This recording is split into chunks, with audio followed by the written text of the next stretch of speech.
या ठिकाणी जिल्हा परिषदच्या शाळेमध्ये शिक्षणाचा दर्जा उंचावला पाहिजे।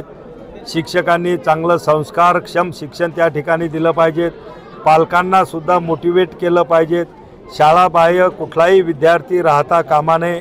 सर्व 14 वर्षाच्या आतील मुलं हे शाळेमध्ये आलेच पाहिजेत। या बाबतीमध्ये सगळं काम या ठिकाणी केल्या जातं। आपल्या राज्य सरकार आणि केंद्र सरकारचंही ते धोरण आहे आणि म्हणून आज तुम्ही पाहिलं असेल की मादनीच्या प्राथमिक शाळेमध्ये एक 3ऱ्या वर्गापर्यंत कॉन्व्हेंटमध्ये शिकलेला विद्यार्थी आज त्यानं 4थ्या वर्गामध्ये या प्राथमिक शाळेमध्ये प्रवेश घेतलेला आहे।